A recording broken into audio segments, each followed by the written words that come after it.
ভারতকে এত গুরুত্ব দেওয়ার খুব তেমন কিছু নাই। কারণ ভারতের নিজের যত সমস্যা আছে এগুলা মোকাবেলা করতে ভারত দিশেহারা। কিন্তু ভারতের জনগণ বাংলাদেশের জন্য জান দিবে না। আপনি নিশ্চিত থাকেন। জান দেবে না। এই যে গোবর খাওয়া লোক এদের সাহস নাই ভাই। সাহস নাই। এবং এদের ভারত যখন আমাদের কোন বিষয়ে আপত্তি জানাবে তখন বুঝে নিতে হবে বাংলাদেশ সঠিক রাস্তায় আছে। বাংলাদেশ সিরাতে মুস্তাকিমের মধ্যে আছে তখন এটা বুঝতে হবে। আমরা আমাদের দেশের জন্য জাতির জন্য ভালো হয়, কল্যাণকর হয় এমন কোন সিদ্ধান্ত ভারত কখনো নেয় না। ভারত সব সময় আমাদেরকে চষে বেড়ায়। এবং নুরুজ্জামান ভাই একটা চমৎকার কথা বলেছেন। তার ভাষা নুরুজ্জামান ভাই যেটা বলেছেন, মূলত তারা দাদাগিরি করতে চায় আমাদের সাথে। এই যে তাদের পররাষ্ট্র নীতিটা, এটা মানে এটা সভ্য নীতি হতে পারে না ২০২৬ সালে এসে।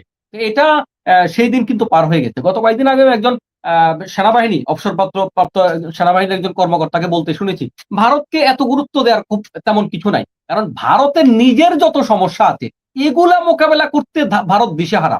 অপরদিকে আরেকটা জিনিস খেয়াল করুন, আসলে প্রত্যেকটা দেশ তার সকল শক্তি দিয়ে আপনি বলতে পারেন আমার বোমা আছে, এ আছে, ওই আছে, আমার আমার অনেক যন্ত্র কি বলে যে সামরিক অস্ত্র-শস্ত্র বেশি আছে। দেখুন, একটা দেশের সকল অস্ত্র আরেকটা দেশের বিরুদ্ধে ব্যবহার করতে পারে না। এই সুযোগ নাই। একটা দেশের সকল সেনাবাহিনী আরেকটা দেশের বিরুদ্ধে ব্যবহার করতে পারে না। এই সুযোগ নেই। এবং ভারতের চারপাশে কোনো বন্ধু নাই।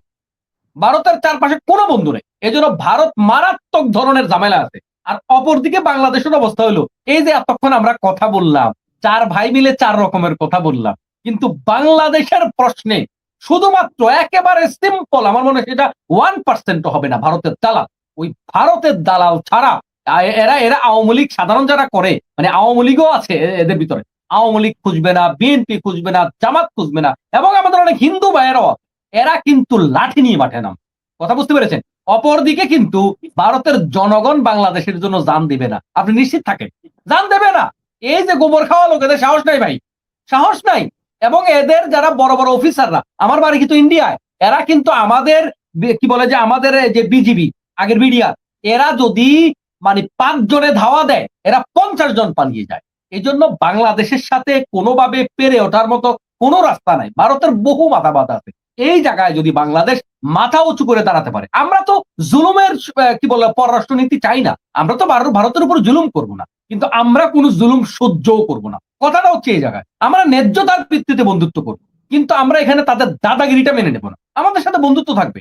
এটা আবার কেউ কাটছাট করে আমার মাথায় টুপি আছে তো বলবো যে এই যে আপনি ভারতের বিরুদ্ধে কথা বলেন আবার বলছেন ভারতের সাথে বন্ধুত্ব। মানে বন্ধুত্ব মানে ন্যায্যতার সম্পর্ক। এটা থাকবে। কিন্তু দাদাগিরি বাংলাদেশের মানুষ তারা রক্ত দিতে জানে, কথায় কথায় বাজার জন্য দুনিয়ার কেউ রক্ত দেয় না। এদেশের মানুষ রক্ত দিতে জানে। এই জাতিকে ভারত এগুলা দিয়ে পারবে না। একটা সময় পেরেছে হাসিনার কারণে, এখন হাসিনা নাই। কি বলে যে এটা পারবে না। আরেকটা ব্যাপার হচ্ছে, যেই খুনি হাসিনাকে, গোটা দেশের শত্রু, জাতির শত্রু, মানবতার শত্রু, সেই খুনি হাসিনাকে যারা এভাবে আনুষ্ঠানিকভাবে আশ্রয় প্রশ্রয় দিয়েছে, তাদের ব্যাপারে অবশ্যই আমাদের ভেবে চিন্তে কথা বলতে হবে। না হয় সেই খুনি হাসিনাকে ফেরত দেখ, আমরা তাকে বিচারের মুখোমুখি করি। একজন খুনিকে সে কিভাবে তাকে আশ্রয় দেয়, প্রশ্রয় দেয়, এই বিষয়গুলো একটা ব্যাপার আছে। এবার আসে আমি প্রথম পর্বটা আমি একটু পরের দিকে বলতেছি। সেটা হচ্ছে যে আমি এই ব্যাপারটাতে এতবার প্রশ্ন করার পরে এবং আল্লাহকে সাক্ষী রেখে বলছি, হৃদয় থেকে, ভালোবাসার জায়গা থেকে আমি নুরুজ্জামান ভাইকে বলেছি, নুরুজ্জামান ভাই আপনি চান নাকি চান না? নুরুজ্জামান ভাই আবার ওই যে একটা গল্প আছে না, যে নদীর পারে নদীর রচনা শিখছি তো জার্নি বাই বোট, এখন ওইটা শিখতে গিয়া আমি নদীতে যে খাসকাটা কুমির আছে ওইটা শিখছিলাম। এখন তাকে ঘাসের রচনা লিখতে বললে সে তাও নদীতে চলে যায়, কারণ ঘাস নদীর পারে হয়। গরুর রচনা লিখতে বললে তাও সে গরু নদীর পারে চড়ে, আবার ওই যে খাসকাটার কাছে চলে যায়। খাসকাটা কুমির আছে, এবার নদীর রচনা লিখতে বললো এটাই করে। বঙ্গোপসাগরের রচনা লিখতে গেলে এটাই করে, কারণ এই নদী বঙ্গোপসাগরে গিয়া পড়ছে আর ওই নদীতে কুমির আছে। নুরুজ্জামান ভাই ওই কাজটাই করলেন।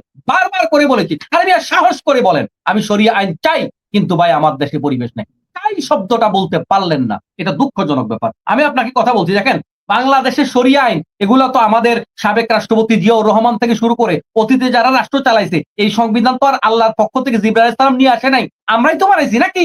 এখানে দেখেন আল্লাহর উপর আস্থা এবং বিশ্বাস, এটা শরিয়ার পক্ষের কথা। রাষ্ট্রধর্ম ইসলাম, এটা শরিয়া আইনের কথা। ধর্ম পালনের স্বাধীনতা ৪১ ইয়াতে আছে, কি বলে অনুচ্ছেদে আছে, এটা শরিয়ার কথা। তারপরে আছে আইনের দৃষ্টিতে সবাই সমান, এটা ইসলামী শরীয়তের বিধান। ন্যায় বিচার এবং মানবিক মর্যাদা আছে সংবিধানে, এটা ইসলামের বিধান। দরিদ্র এবং অসহায় মানুষের কল্যাণে কাজ করার কথা সংবিধান আছে, ইসলামের বিধান। শোষণমুক্ত সমাজ গড়ার কথা আছে সংবিধানে, ইসলামের বিধান। মানবিক মর্যাদা সুরক্ষার কথা আছে সংবিধানে, ইসলামের বিধান। প্রতিটা ইসলামের বিধান আপনি খেয়াল করে দেখেন কতগুলো আছে, এগুলা কে প্রতিষ্ঠা করেছিল? এগুলো তো এদেশের আমাদের সাবেক যারা রাষ্ট্রে ছিল বিভিন্ন সময় তো এগুলা পর্যায়ক্রমে সংবিধানে সংযোজিত হয়েছে। তাহলে বর্তমান বিএনপি যে মদিনা শাসনের কথা বলে জাতিকে ফাঁকি দিল, দুইটার একটা কথা বলতে হবে যে ভাই আমরা মদিনা সনদ বুঝি নাই, ভোট পাওয়ার জন্য বলছি, এটা বলতে হবে আপনাকে এখন। আর যদি বলেন না বুঝে শুনে বলছি, তাইলে আসেন মদিনা সনদে বলা আছে দুর্বলদের অনেকগুলো ধারা আছে, আমি কমন কিছু ধারা নিয়ে এসেছি। দুর্বলদেরকে সাহায্য করার কথা মদিনা সনদে বলা আছে।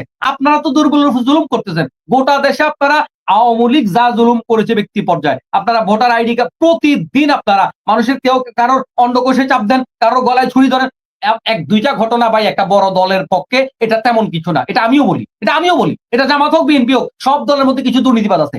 কিন্তু এমন কোন দিন আছে দর্শন নাই, ছাগল চুরি, গরু চুরি, হাঁস চুরি, মুরগি চুরি, শিক্ষক মারে, মানুষ মারে, মহিলা মারে, পুরুষ মারে, মানে যা আছে সবগুলোর সাথে।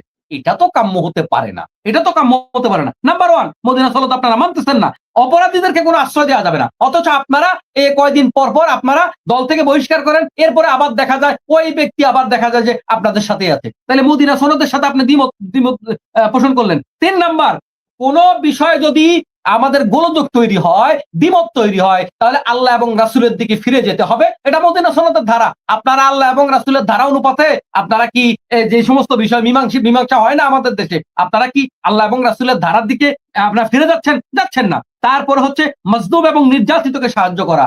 আপনাদের এই 2-4 দিনের অন্যায় জুলুম নির্যাতনে জনগণ উল্টা বলা শুরু করছে না হাসিনার থেকে ওরা বেশি। হাসিনার সাথে কম্পেয়ার বিএনপি কে কেন করবে? এই জুলাইয়ের সরকার সবচাইতে সুবিধাভোগী সরকার হচ্ছে এই বিএনপি সরকার, এবং আমরা আলেমরা চাই বিএনপি টিকে থাকুক এই দেশের জন্য, জাতির জন্য, মানবতার জন্য। আমরা এই জায়গায় বিএনপির পক্ষে, কিন্তু ওই বিএনপি মাজলুমের পক্ষে না থেকে আমাদের মাননীয় প্রধানমন্ত্রী তিনিও তো মাজলুম ছিলেন, এখন তারা জালেমের পক্ষে কেন যাবে? এটা তো মদিনা সনদের বিরোধী।